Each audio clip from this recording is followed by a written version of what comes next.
know and love come to you like the sound of equipment being thrown from a moving van, the sound of dead cell phones and oil rigs, the sound of empty parking lots and school buses.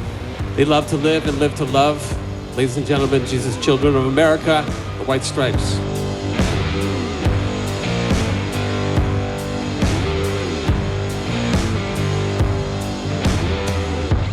Hello, come on in. The water's great. My name is Ryan Schaap, and this is another installment of the Hardest Podcast to Podcast. A very fun episode this week. Great conversation. And our first dive, our first forte into White Blood Cells, a song off of White Blood Cells, the White Stripes' 2001 breakout album, released twice, once on their independent Sympathy for the record label, and then on a mainstream release the following year on V2 and XL. So a pivotal album, a unique album, one that had a couple extra rules on it, no covers, no blues, and of course no solos. I just quickly want to thank everyone for reaching out and listening and commenting and saying they're enjoying it and really getting something from this show. So we're not brought to you by anyone yet, but right now these shows are brought to you by you, the lovely, kind listeners, friends of the show, reaching out, sharing your thoughts.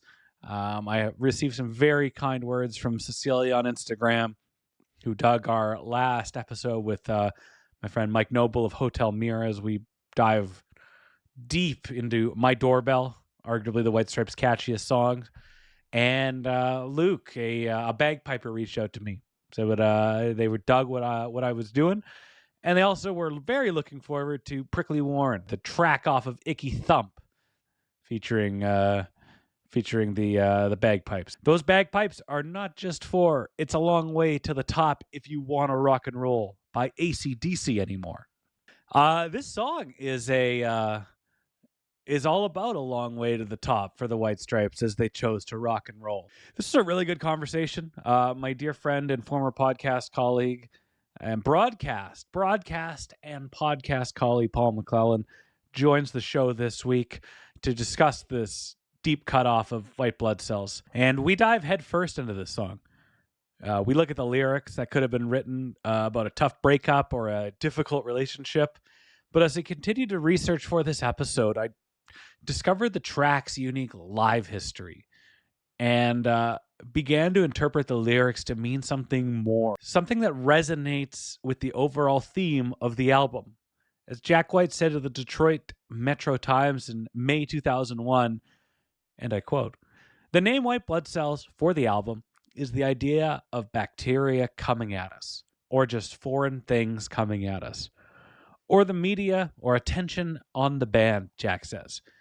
It just seems to us that there are so many bands from the same time or before we started that were playing and are still playing that didn't get this kind of attention that we're getting. Is this attention good or bad? When you open up the album, it's a picture of us with these cameras, wondering if it's good or bad. Reading this interview, in studying when this song was released in the White Stripes' unique history, it took on a whole new meaning for me. And that's something that Jack White has always been. He's never been quite autobiographical. And he's himself and Meg, they've left their art open for interpretation. And I feel like that's exactly what happened on this episode. That being said, if you're digging what we're doing here, if you're enjoying the show, and if you want to help us out, you can go to buymeacoffee.com. buymeacoffee.com/hardestpodtopod. And you can buy us one more cup of coffee for the road. Any amount.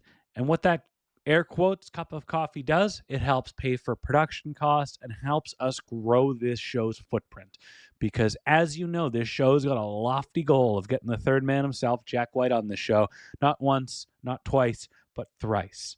So it's all about growing our footprint, making our audience larger, and letting word of mouth work in our favor. So if you can help us in any way, there's a couple things you can do. You can rate and review our podcast wherever you get podcasts from. You can tell a friend. You can spread the word. you can share it. And if you want to help us out monetarily with a few dollars, go to buymeacoffee.com/hardestpodtopod. And we cannot thank everyone who has chipped in along the way so far. I can't begin to explain how much I appreciate everyone's efforts in helping this podcast get a little louder and making some noise and working to achieve our goals. Only one call to action this week. We want you to go on your streaming platform of choice. Whatever you do to access your music, go listen to I Can't Wait, track 13 off of White Blood Cells. Listen to it a couple times. Also, listen to White Blood Cells if you haven't yet in a little while. God damn, what a great record this is. Hell, even Pitchfork gave it a 9 out of 10. So, we're going to hit pause. We're going to go listen to I Can't Wait, because I can't wait for that little spike in the listenership, for that deep cutoff of White Blood Cells to get a little bit bigger this week than it was for my doorbell last week.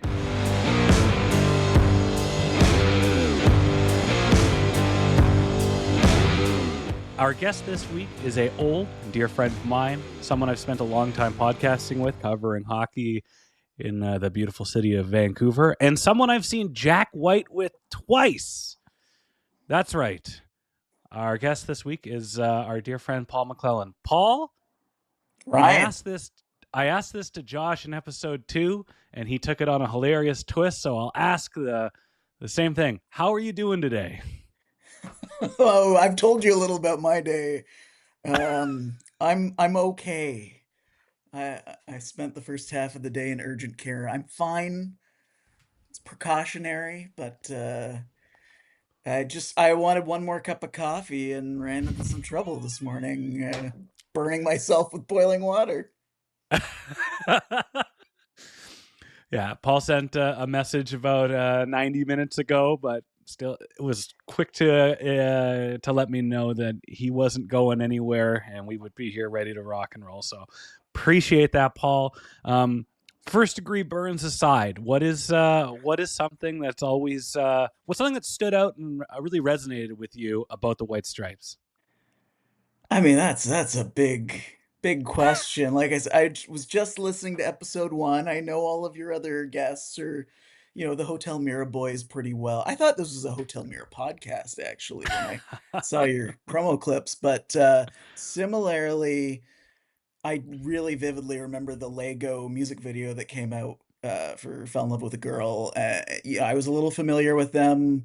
And the video, I was 16, I think, when that was released, was just the perfect timing where, it was kind of dirty, cool rock that hit me at just the right time. I listened to a lot of older music growing up. I wasn't really into stuff. So as a kid who grew up listening to like John Lee Hooker and, blues stuff, and like I immediately was like, oh, I like this band. And I grew up with the Nirvana and grungy stuff that filters in a little bit in some of their stuff. Now I know of 2 times that you've seen Jack White perform live, because I was there for 2 of them.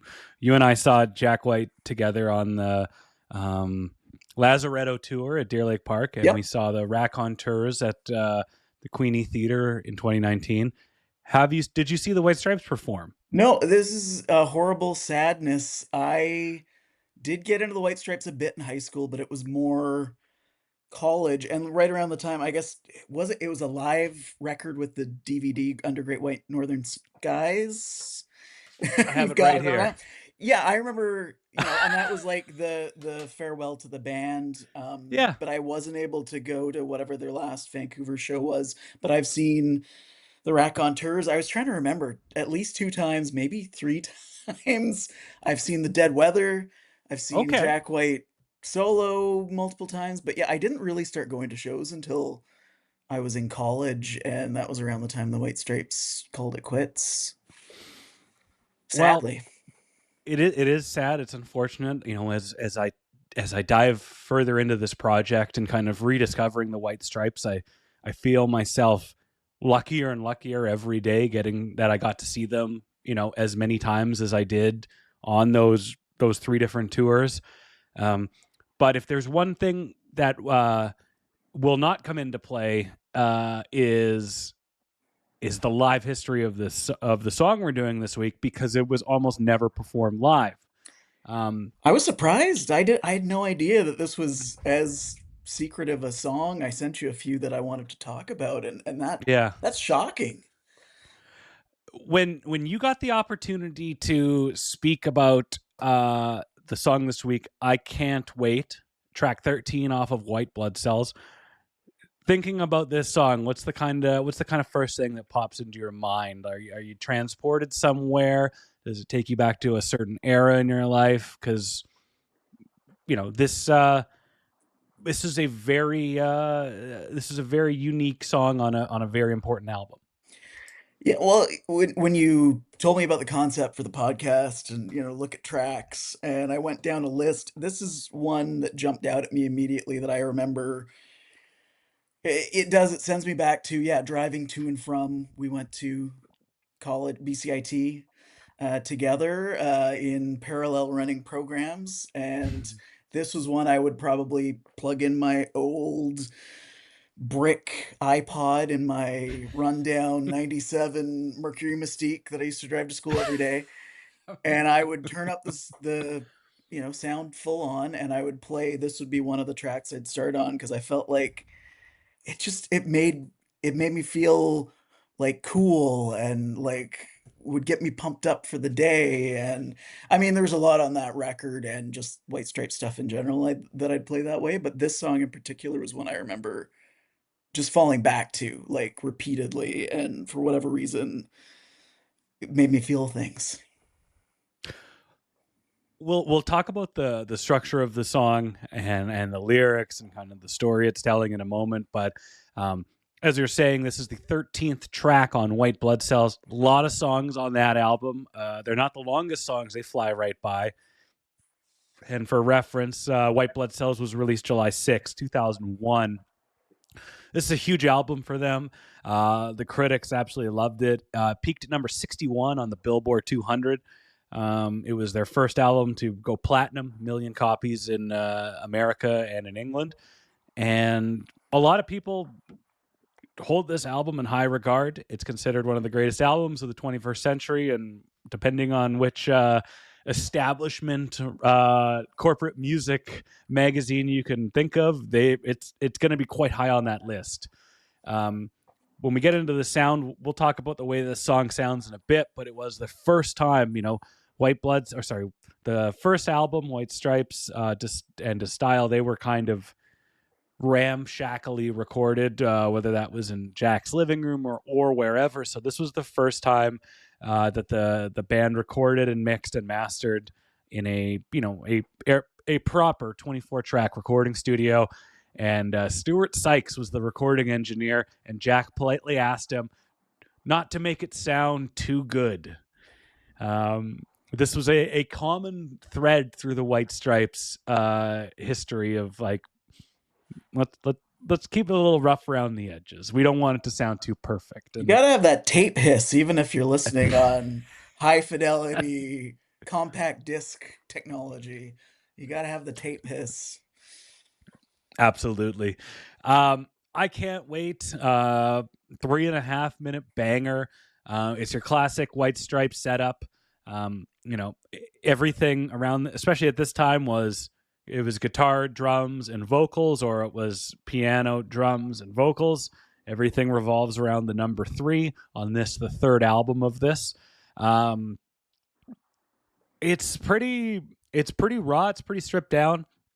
In later albums, you could really hear Jack White's vocals being doubled up and, really kind of layered. Outside of the fantastic chorus on this song, there isn't a lot of overdubs. It doesn't sound like it sounds very real, very authentic to what was being played in that room. I don't know about you, but the first thing I've listened to this song a lot in the last week. First thing I think of was the intro sounds like Heart Shaped Box by Nirvana. Not a bad thing at all, but just it's there.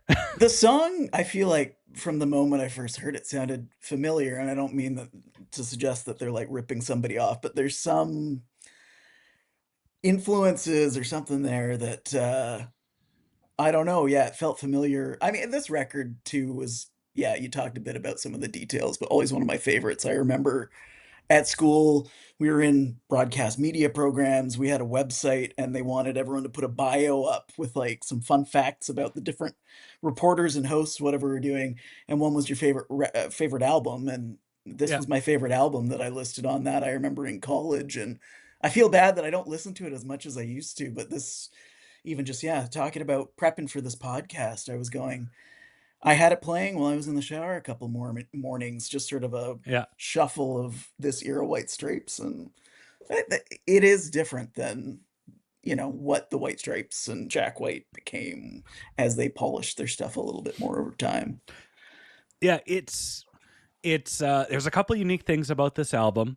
It follows the in a previous episode we talked about how there was a low-key unofficial no solos rule in the White Stripes, no guitar solos. And this one had it. This one adhered to that rule. There are no solos.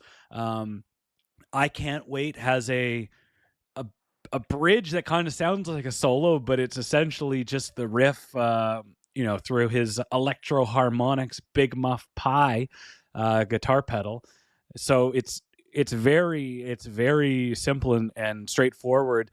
And they also made a kind of agreement that there would be no blues on this album. White Blood Cells is just strictly a rock and roll album, a garage rock, indie rock, whatever term you want to paint it with. It's a rock album, and that the garage rock revival buzz was kind of bubbling under the surface at this time. I would say it hadn't hit mainstream until probably a year after this album came out, or later that year, kind of when the Strokes put out "Is This It?" and all those bands kind of took it to the next level. But I almost feel like the desire to go no blues on this album really worked out for them in the long run, considering of the type of music that they got lumped in and how popular it got really quickly. No knock to, Ball and a Biscuit or Instinct Blues or Death Letter or whatever, but there was a time and place in the White Stripes history for those songs to appear on the albums. And at this point in 2001, it's let's put as many gnarly, distorted, stripped down rock and roll songs on here. And I don't think it was methodical at all, but I think it really paid off for them. Yeah, like I said before, like there's something about this record in particular that just like, it depends on the person, but just it's cool. Like there's, and it spoke to me as a 16, 17-year-old kid hearing it. And then later in my 20s, I really dove into the White Stripes and just Yeah.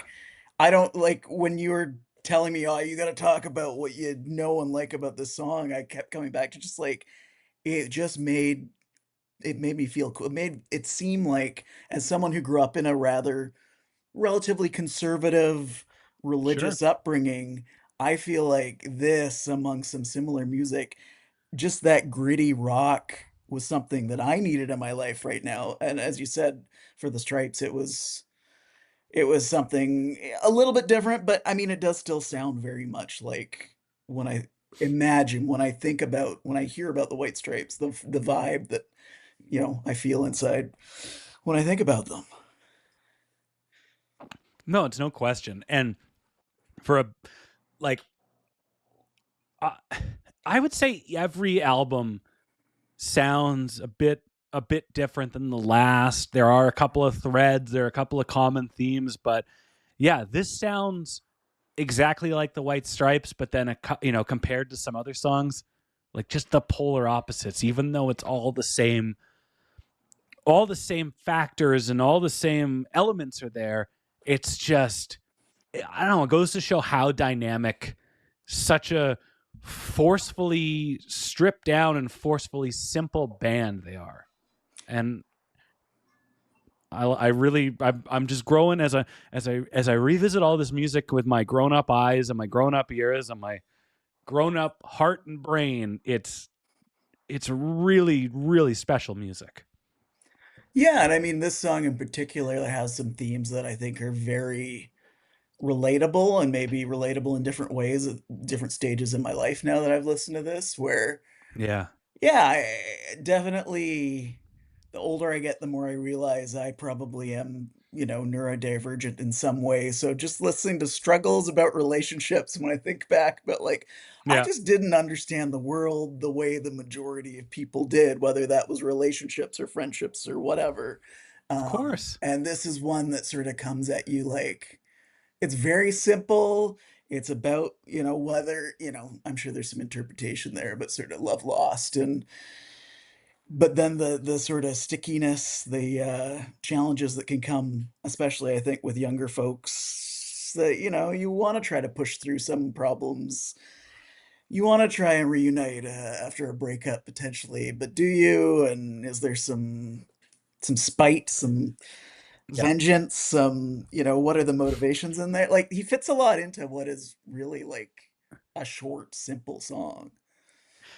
He's telling, Jack's telling a story about I think the majority of people interpret it the same way. Like this is a song about, a breakup or a relationship falling apart. Somebody takes off and the other person is, it's feeling, they're feeling bitter. They're feeling, betrayed and seemingly want just a little bit of revenge or something, so that some comeuppance when, you know, I got a surprise for you. Can't wait for you to try to come back, girl. Like, that's like I can't wait to show you how much better I am, or I can't wait for you to see how crappy things are out there. And if you've got that, as we get older and we're interpreting all this stuff, it's like, what? If you've got that mindset, maybe they shouldn't come back, and maybe you shouldn't be thinking about desiring doing that to somebody. I think if you're thinking that, it's time maybe just to move on and cut bait. I don't know about you, Paul. No, and it's I'm gonna have to revisit these lyrics, and I feel like I have, and I was trying to interpret like, okay, was somebody wrong? Did somebody just leave? Did there's any Mm-hmm. number of things, but yeah, it gets into sort of the mindset that I think a lot of people fall into for at least a little while after a relationship ends, where you want them to, it's funny. You could look at it like from a social media perspective. I think a lot of people now they talk about like, oh, they got to post some good photos or show their new partner or whatever, put it online because, they just want to make sure that the old one knows they're doing great and they're missing out on this. But this is like pre MySpace, Yeah. era. Like this is a tale as old as time. Um, so yeah, like it's a good theme for like a dirty, grungy, powerful rock song, and it's a little empowering even if it is a little petty in the theme because I think Yeah. it's relatable. You mentioned, we're, as we get older, we have our experiences, we can, formulate a better approach to understanding and comprehending situations in life. Um, Jack White is 25 when this album comes out. Frontal lobe, that thing's barely developed for him. So as much as we talk about, oh, what an old soul, what an intelligent person, or a well-traveled, unique and intelligent individual, he's still a dumb boy. Even as much as he means, he's, we all generally don't make the best decisions in our early 20s, or we don't have the best comprehension of all things. And I just find it, as we're, Jack White's about 10, or we're about the same age. He's about 15 years older than us, 10, 15 years.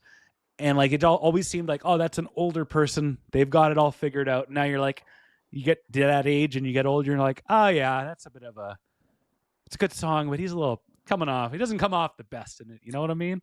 Well, yeah, and I always try to separate, like, we don't know that this is, like, a perspective that he, like, 100% supports, or is this a story he's Yeah. telling, whether it's from personal experience or somebody talking to him, because in some ways, I feel like it's obvious enough that there is at least some level of self-awareness, like, it's not an actual, you know, "I support this message, this is how you should act in revenge," you know, like, it's one I'd love to chat with him about, and Yeah. if there's a story behind it, not that he necessarily wants to open up about that with anybody, but, you know, as artists get older, they might open up on some of the inspiration more as they're 30, 40 years removed from these rocky relationships that this is, you know, it sounds like a high school kid in some Yeah. ways, but sadly, like, I also know people 10, 15 years older than us that probably still react this way when relationships end. So,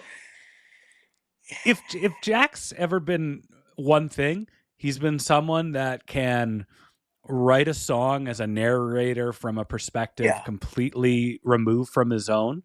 Um, and he also is not exactly the most autobiographical in the songs that he writes and the lyrics that he pens. So this song could just be, you know, reacting to something and channeling that emotion from a previous era in someone's life, or just, you know, how did how does a 16-year-old react to heartbreak or tragedy or whatever. So, you know, obviously we're not saying that, you know, in 2001 Jack's writing a lot of BS here, and no, it's he's written something that captivates a very specific type of feeling, um, seemingly that everyone goes through in kind of their coming of age, of like of growing up and experiencing things for the first time. One lyric I do quite like that kind of sticks to me, and kind of stands out is, "Do you really think I want to be laughed at, girl? Who do you think you're trying to fool?" Like, um, just kind of makes you think of somebody just, you know, emotionally beaten down or put in a tough spot. And yeah, it's this song. This song says, like you said, this song says a lot in a rather simple little package and presentation.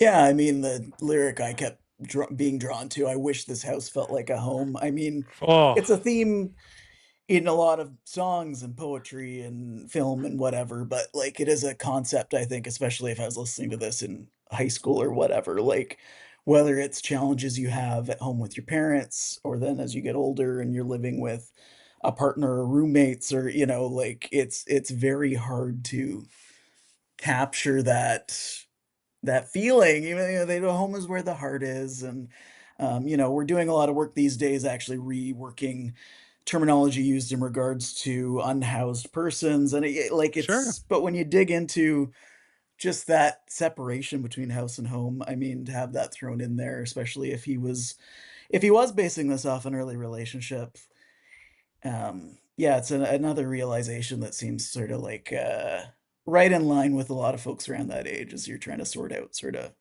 what you wanna build for yourself as you move out on your own.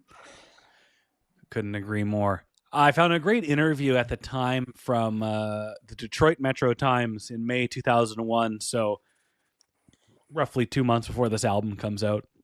And Jack says there was probably only three real days of recording.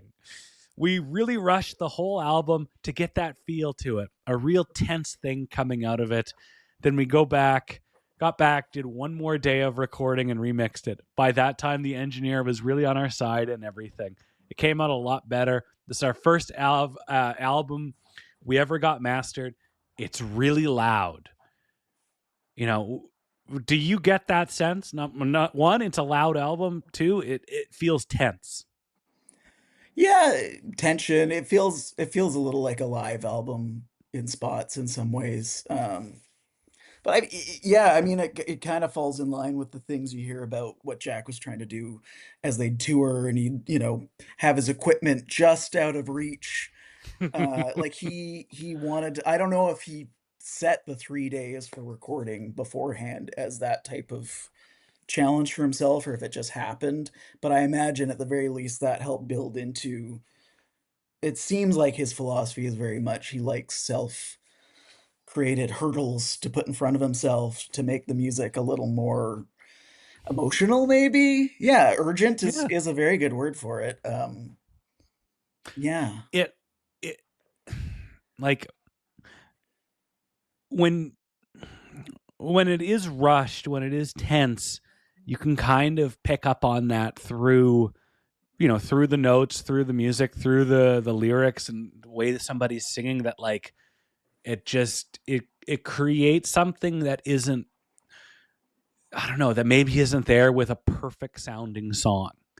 Like it has a life of its own that you can't really pinpoint or give a shining example to, but um having that urgency and all those hurdles, and challenges to record a song or play music in general, kind of gives him those struggles that, you know if you're writing about struggles but you're in the most comfortable room and the comfortable environment in the world, it might not resonate well. But if you're going, I have 30 minutes to make this sound good and we're going for a tense record, I bet you that vocal take is going to sound tense, and it's going to sound like I'm a little under the gun here. Like it's not something I've heard of a lot, that it doesn't seem the most common, but it's clearly something that worked well for Jack White and the White Stripes like their entire career.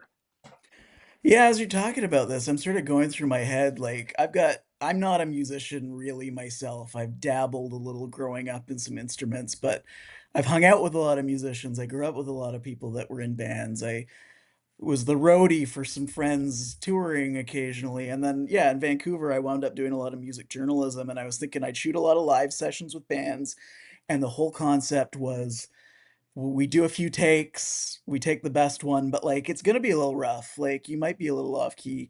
And as someone who's not a musician, I love live music and catching shows and these sessions that might not be perfect, but there's more of like a intimacy to the recording. But I do remember recording some of these. I was just talking to Zab, my girlfriend, about some of these experiences, and I remembered one, and it was this beautiful shoot. It was under like a tree with petals coming down, the cherry blossoms, and this duet sang this beautiful song, and they asked me to not put it online because they were just slightly off key. And I did, but like and I respect it. Sure. But like there are a lot of musicians that are perfectionists, and I'm perfectionist in my own way in certain things professionally. So I get it, and I'm not trying to judge them, but it's interesting to me that like a guy like Jack White, and maybe it speaks to his talent, he had a degree of privilege. He was already coming into this record with some hype, but he was still at a point and I feel bad leaving Meg out. I keep talking about Jack. We'll talk about Megan a bit, don't Well, you worry. both of them put this on the line, but like they were willing to sort of have these recordings that maybe weren't as polished or as whatever as other people. And whether it's a mix of privilege and talent and the art project sort of aspect to the White Stripes as well, it is impressive to me when I think about that, because I worked with a number of musicians who would not want to do, like, they want it the way they want it. And even then, Yeah. it's like not what they want it to be, but like they want it to be the vision they had. Whereas what Jack White and the White Stripes in general seem to be more about the feeling behind the music. Yeah. And it was that feeling that just felt very authentic and very real, and just like like there's something that, no offense to the band, but the music itself, it's kind of, it's special, but just it was the overall, and I don't mean like presentation, but it's just the approach to the band, the mindset of the band, the way they performed. It was this whole package that just made it all so much more special. And you know that's why the Black Keys aren't doing what they did anymore. But Wow. I could We're not getting the Black Keys as a guest on the show, I guess, either of those go. boys. Don't Google Jack White Black Keys. He didn't care for them for a time, and rightfully so.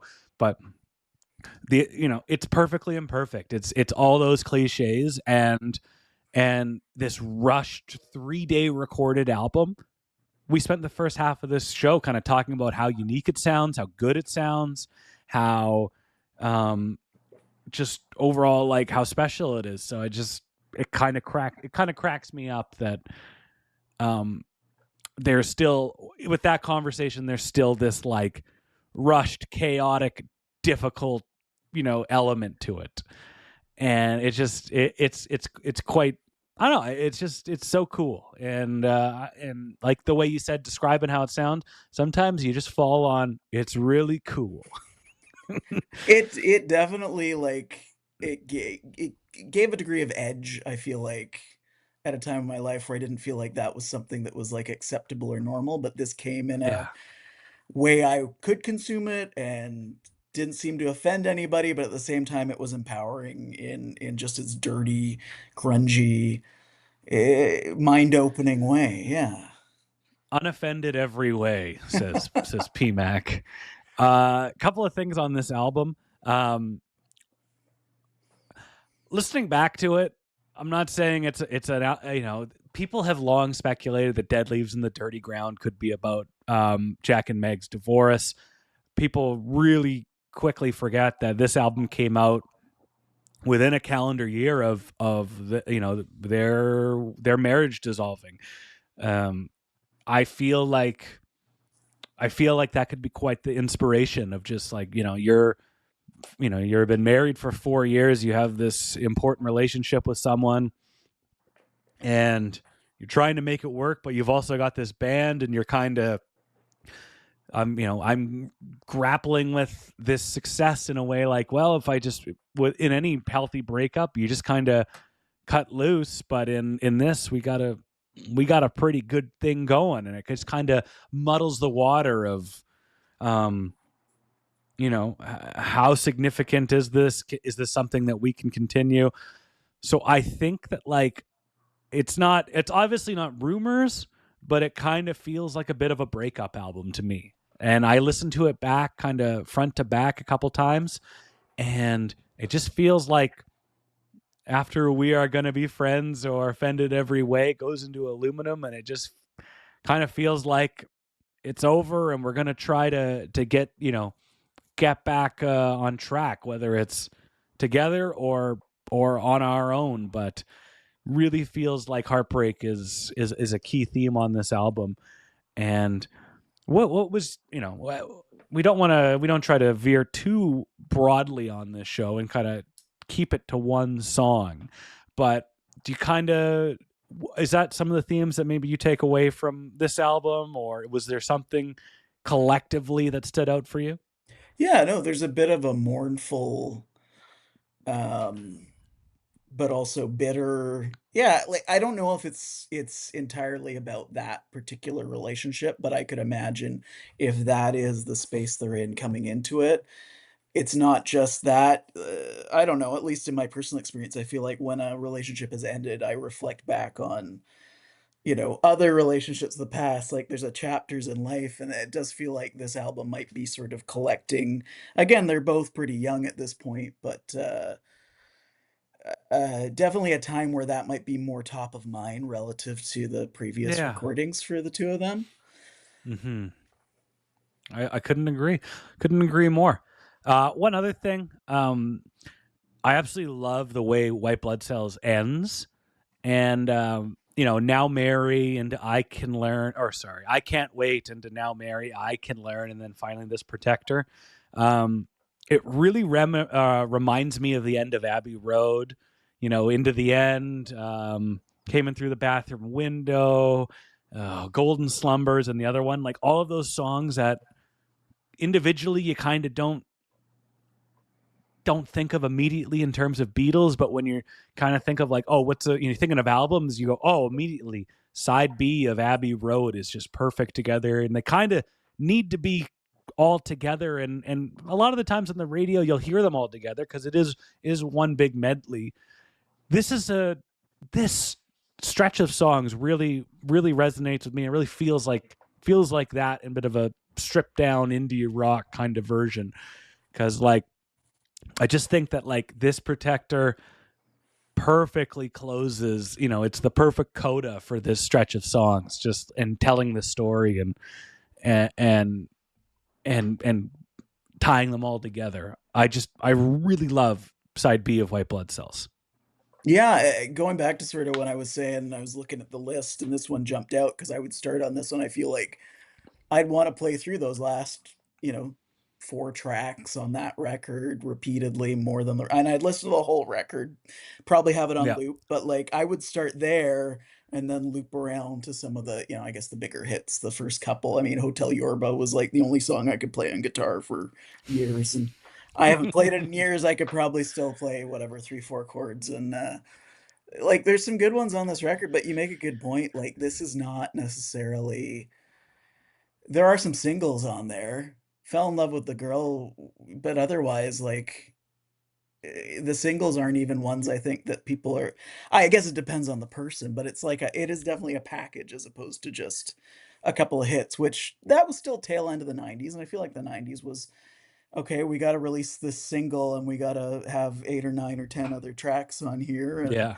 they're not all gonna be bangers like, the Blue Album by Weezer or whatever. There's gonna be a lot of I was thinking about that too earlier. You're talking about the themes too of just like not the healthiest masculine perspective in relationships and stuff. And there was one track on there like I want a girl that, doesn't put her makeup on when I'm gone. And there's the song on that Weezer record that when I listen to now, it's like it's a really good song, but like totally toxic, whether or not there's a self-awareness there with Rivers Cuomo and Jack White for these attitudes. There's some interesting themes in there. Yeah. We'll also circle back to Weezer in a couple minutes, so it's very funny that you brought up Okay, them. that's just top of mind, yeah. Let's talk about Meg really quick. This is a song that is very strange in the White Stripes, as it's got some heavy fills.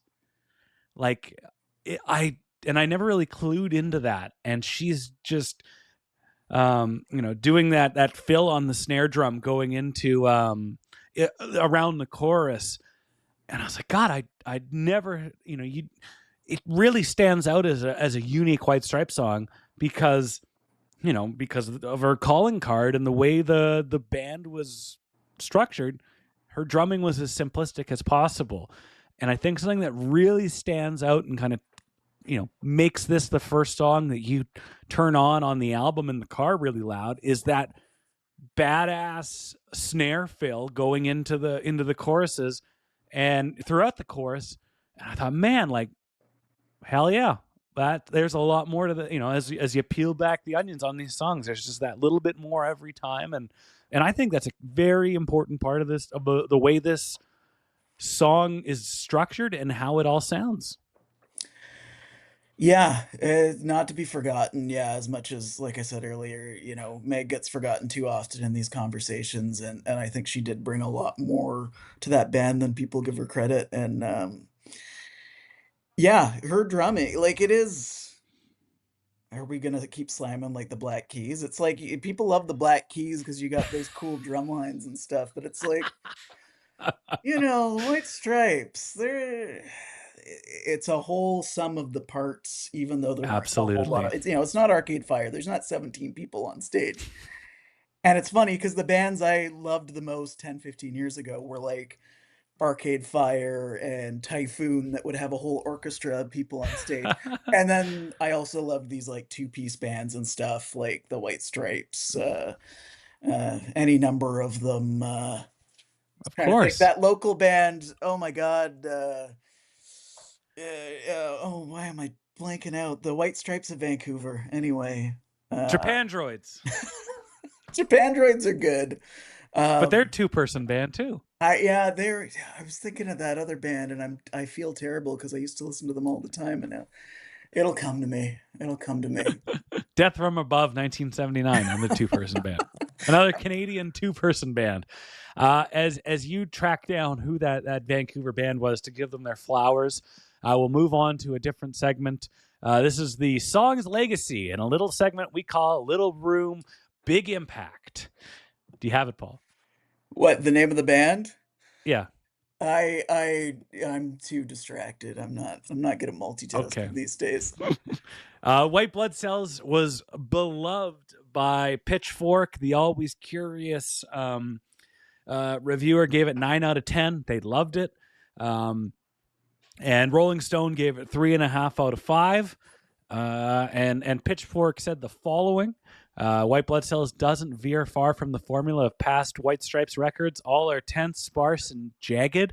But it's here that they finally come into their own, where Jack and Meg White finally seem not only comfortable with the path they've chosen, but practiced, precise, and able to convey the deepest sentiment in a single bound. It's hard to know at this point in the game where they'll head from here, but what matters right now, what matters is right now, and right now I want to listen to this album again.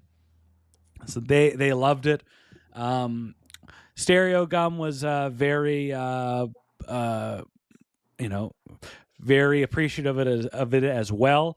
They said even the hooks Jack stuffed away at the end of the album are stunners, from "I Thought You Made Up Your Mind."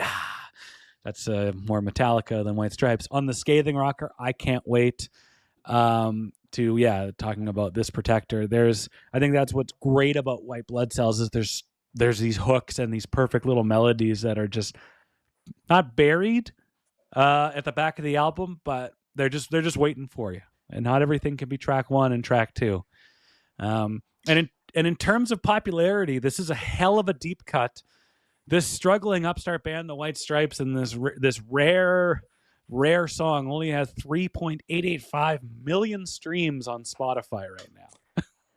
Yeah, like I said, like it's not. I feel like Spotify notoriously just plays the same 6 songs over and over again for me anyway, as someone who doesn't pay for a membership.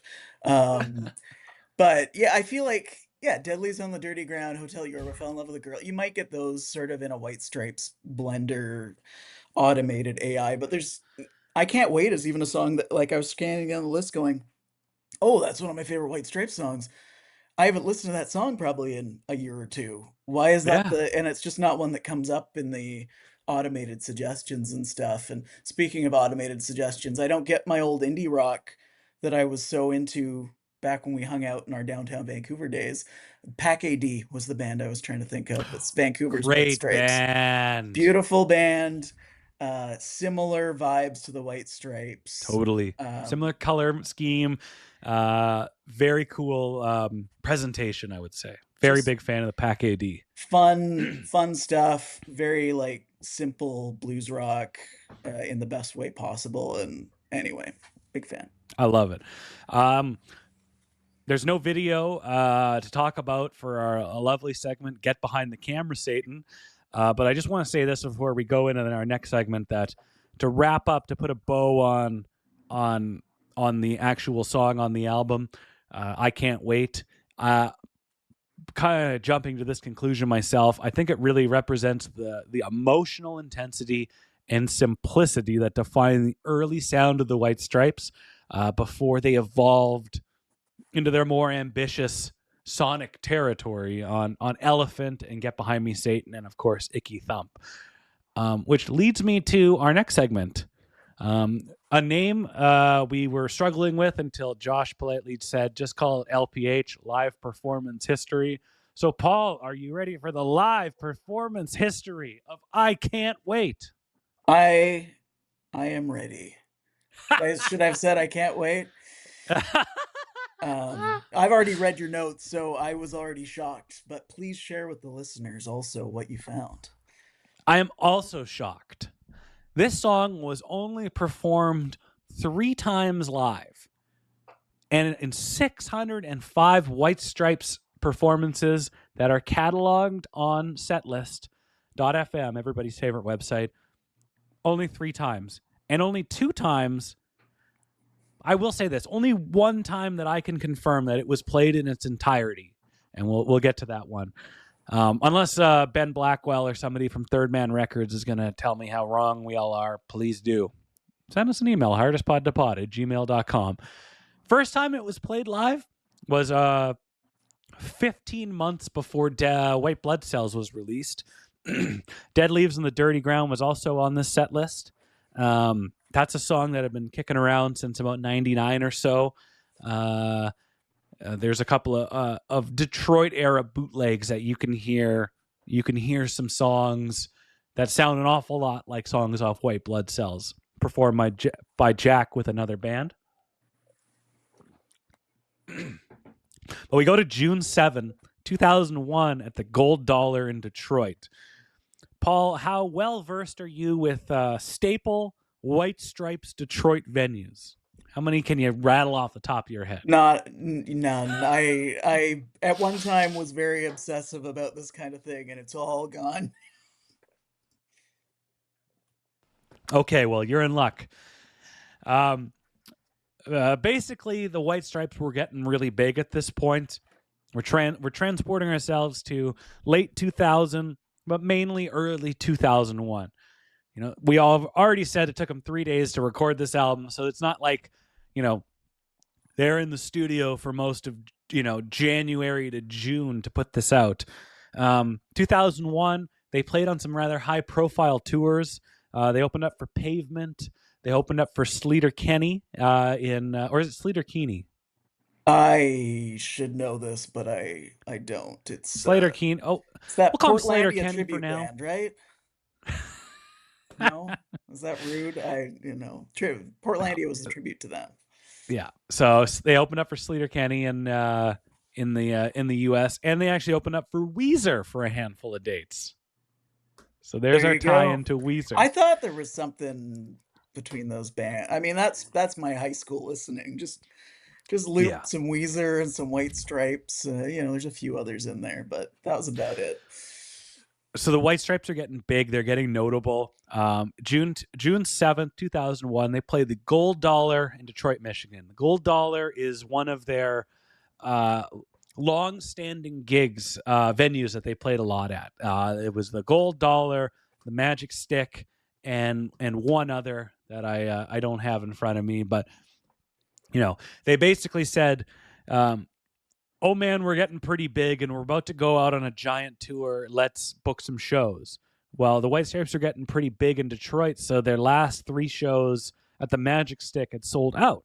So they're like, well, let's book 3 shows in a row at their favorite venues, and they're celebrating White Blood Cells coming out. They're also kind of well aware of the fame that's coming up. The fame that they are experiencing. And you saw that with the album cover for White Blood Cells. You know, there's all these shadowy people coming to greet them, and they don't know if it's good or bad. And, you know, you open up the album and they're posing for the cameras. But Jack was pretty clear that, you know, it's called White Blood Cells because it's discussing something that's in your body to help fight parasites and things that are entering your bloodstream. So they were also very well aware of the fame that was coming. They released this poster that was advertising the gigs, and it's shocking. I'd never seen it before. It's not shocking. It's very funny how well aware they were of the hype. So they're described as media darlings, helpers of the elderly, acquaintances of the wrong man. 3 nights only, debuting their new album, White Blood Cells. Cells is spelled with an S. They played the Gold Dollar, the Magic Bag, and the Magic Stick. So they were playing the Magic District, and they were making sure all their favorite, you know, bands they came up with. You know, Jack used to play in the Go. They opened for them on the Magic Stick. Blanche was an important band.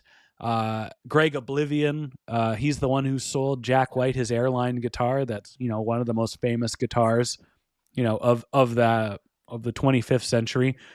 But they're really aware of how famous they're getting. And so I'm going off on a tangent here, but this is the one documented time that they played this song live, because they were playing the whole album live. Yeah. You know, they did the whole album front to back. You know, for a band that doesn't play with set lists is pretty crazy, you know, for their behavior. And you can hear this song because on the deluxe edition of White Blood Cells, the entire live performance of this album is available. So it's on Spotify, it's on Apple Music, whatever. So you're hearing a band kind of try to remember how all these songs go, and you know, and they're kind of performing them for the first time out of the studio. So, you know, this song starts out a little sloppy. It Well, they takes didn't have any Meg's practice. They had no practice. They played the song once before, and so we're talking about those fills that Meg played. The first couple, they're not her best, but don't worry, the White Stripes they're an imperfect, perfect band. But she finds her way to get comfortable playing them, and they didn't play that song again live for 6 more years.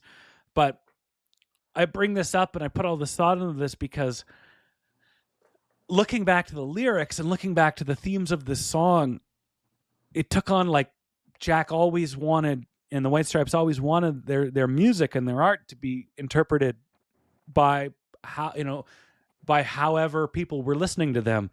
After doing this research for the live history for the show, I'm like, the last time they played this song, or one of the only times they properly played this song live, was one of the last times they were this Detroit hip indie band that was just, you know, one of the gang. They go off, you know, they have these big celebration shows that they were worried they wouldn't sell out. You know, they were like, I don't know if we can pull off 3 shows in the same week in Detroit. You know, meanwhile, then they go off to play a handful of gigs on the West Coast before they really kick off the White Blood Cells tour, and they're headlining back-to-back shows at the Bowery Ballroom in New York. So the band leaves the band leaves Detroit, kind of, we're all in this together, we're helping everybody out, and then they become these mega stars. They become absolutely huge household names. They're on the Video Music Awards, they're on SNL. In this whirlwind, they put together Elephant, you know, and that sits around for almost a year before it gets released.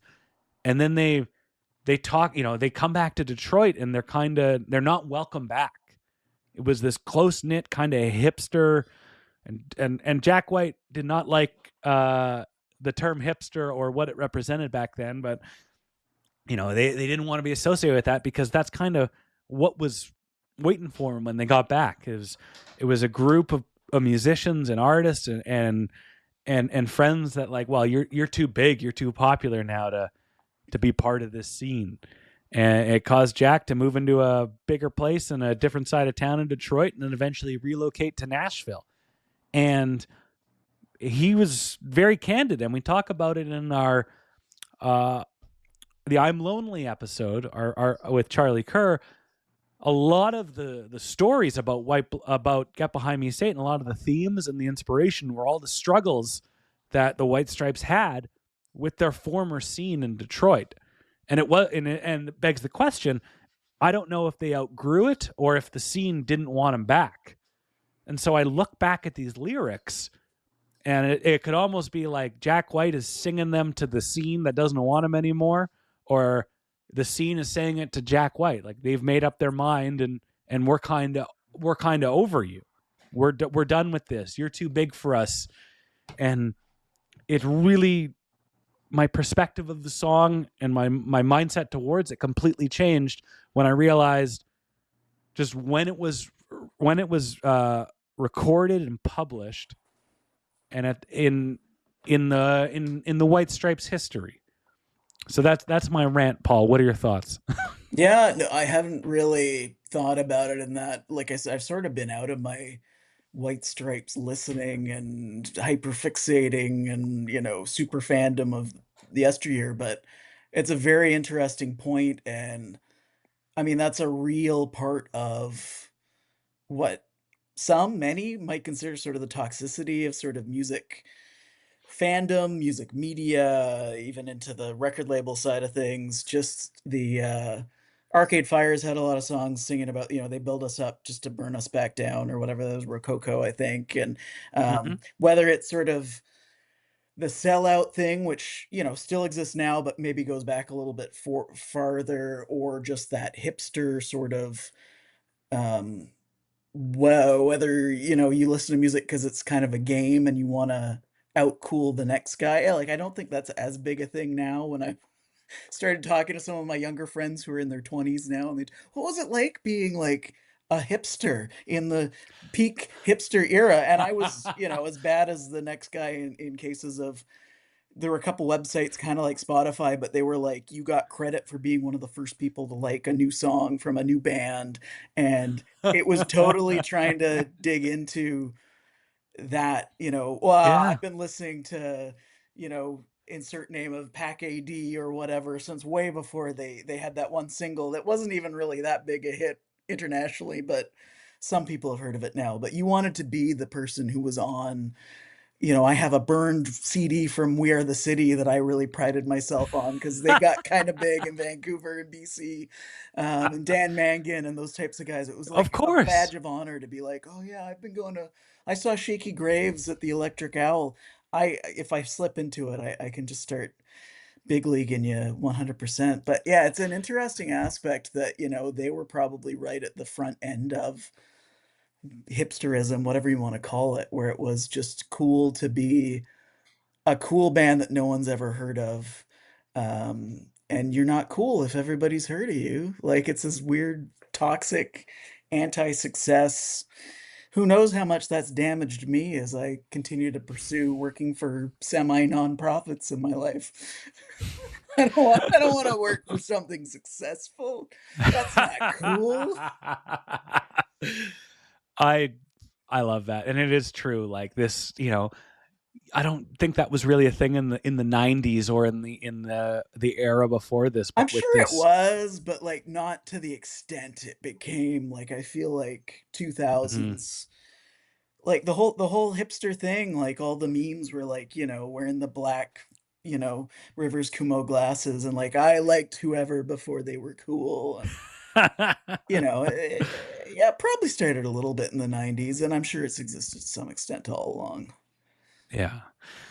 The last time this song was performed was when they were very big and very successful and selling out Madison Square Garden as a headliner. It was on the Icky Thump tour. It was on July 29th, 2007, their third last show. Icky Thump tour, Paul, is quite interesting because, as you know, it started with a cross-country tour of Canada, which is insane for even the most successful bands. So good thing they only had to pay 2 people in the band, because that's a lot of travel between gigs, and they played every province and territory, which I don't think is celebrated enough. So maybe that's my goal on this show, is to champion it a bit more. Yeah, that was a big deal when it happened, and I'd love to go back and hear a little bit more if there was a reason for it being Canada. Like, do Jack and Meg have a healthy respect for Canada, or is it just because it was there and it's spaced out a little bit more, which, as we've talked about before, is a big selling point for Jack White? There is some reason behind it. It was their 10th anniversary, and there was some significance to some dates on that show. But we'll save that for a inevitable bonus episode as the Okay. years go by. Okay. But the tour went across Canada, cost a lot of money, playing big venues, big crowds. They're kind of becoming what they didn't want to be, which was an arena band. And then to finally embrace what Jack and Meg really love, the blues, they go to do a proper tour of the South. So it's at North Myrtle Beach in South Carolina at the House of Blues. They play only the first verse of this song, of I Can't Wait, and then they go into I'm Slowly Turning Into You. I find this unique because it sounds like it was one of the more challenging shows that they performed. I never saw a show where the White Stripes were struggling. I've seen 2 where Jack White wasn't having the best night. One was with you in 2014 when he was playing the last couple of gigs with his twisted ankle, and he played part of the show with barefoot with a tensor bandage on, just like you could tell he was having a hard time. And no offense to Jack, but I also saw him not having the best show at the Coliseum in 2022, right after COVID. Vancouver will do better when we see him later this month on the No Name tour. So they played Slowly Turning Into You. They go into In the Cold, Cold Night, which, as you know, is Meg White on lead vocals. And Jack sat behind the drum kit facing away from the crowd as Meg sang and performed the organ part. And the very unique thing about this show that I wanted to jot down, they did not play Seven Nation Army that night. That essentially became the closer, the second last song of basically every concert after it was released. So they went, did My Doorbell and then into Boll Weevil, their last song. So on their third last show, they dove back into I Can't Wait. And then essentially that was it for this song. Paul, we just spent an hour talking about I Can't Wait, a deep cut off White Blood Cells. I didn't think that we would. I'm so glad we did. And you just have one closing thought on the song I Can't Wait off White Blood Cells. It's one I'm going to try to revisit in the next little bit. I feel like it was a nice reminder being invited to do this with you and revisit some of these songs that I've not necessarily forgotten, but haven't been appreciating lately. So thank you for doing the podcast in general, for bringing all of our collective attention back to the White Stripes and their library catalog. And I can't wait to see what you do with the rest of the series. I have a feeling you might, I don't know. I try to think of a pun, but I would love to have you back on in the future to discuss this band because, much, we've got a lot of shared experiences in our lives and appreciating the White Stripes is one of them. So I really enjoyed.